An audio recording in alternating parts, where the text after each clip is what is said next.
The Alabama spring game was on ESPN. I assume a lot of you saw it yesterday. There's no need to really make more of this quarterback situation than there is. Jalen Milroe is the overwhelming favorite to be their starter right now, yet it's not decided.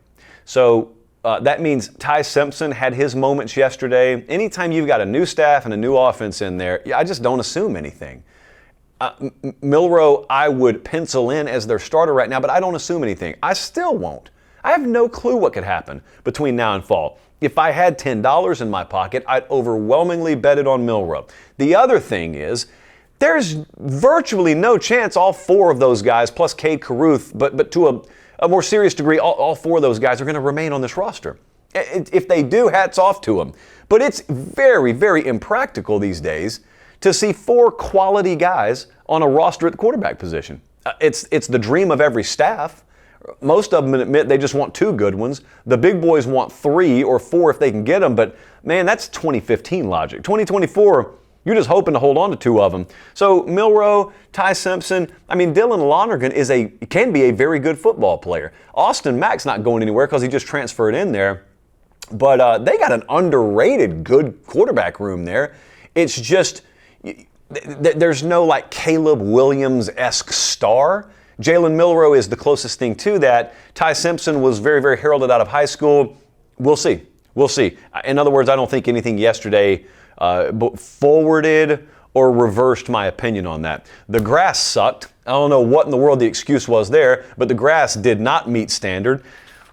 Jeremy Bernard at wide receiver did, and whether he was catching balls across the sodded middle or on the decrepit corners of the field, Jeremy Bernard looked good. He was a big addition. He was at Washington last year, and they were really excited to get him. When we were at Bama the other day, talking to pretty much any coach, they talked about how good he is. He's got this big opportunity this year, but also how important it was to have him in that wide receiver room because it allows sort of a domino effect of other guys to fall in their proper positions. You know who could blow up in this offense at Alabama is Kendrick Law.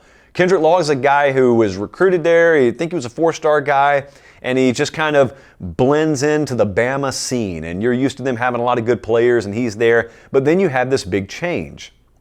A new staff comes in, a new way of doing things, a new offense. And if you watched them yesterday, certainly it's not an apples-to-apples shot at how Nick Sheridan and Kalen DeBoer are going to call games in the fall, but they got the ball out really quick, and really twitchy, fast players benefit from that a lot. And Law is all of those things. And I think that this could be the year more so than any other guy in that receiver room that he takes a big leap. I don't know what to make of that defense. They looked very soft up the middle yesterday, but I'm sure, if we had Kane Womack on the show, he would say, turn the cameras and mics off for a second. And then he'd say, yeah, we didn't do anything. We didn't call anything. Plus, we're still on the install portion of a lot of what we do, and he'd be right about all of it. Of course he would be. He's calling the defense. So I'm going to reserve judgment, but I'm just going to tell you the ability to stand up on 3rd and short in the SEC, the ability to stand up inside the 10-yard line, inside the 5-yard line, normally decides 2 or 3 games. And so, if yesterday was just a mirage, that's okay. I'm not so sure it was. And so there may be a little ways to go there. And they may be looking for interior defensive line help as well. Run game's really good. Alabama can absolutely run the ball to win this year. Justice Haynes is good. Jam Miller's back. He's good. Richard Young, really good. As Chip Kelly would call that, a pair and a spare. And I'm not really sure which one the spare is. I am, however, quite certain that other staffs out there, and knowing what Tuesday is, were probably watching that game yesterday saying, who's running with the 3s? He could be our one. Go offer him. So a couple of beads of sweat coming down the old Alabama forehead over the next 48 hours on that front.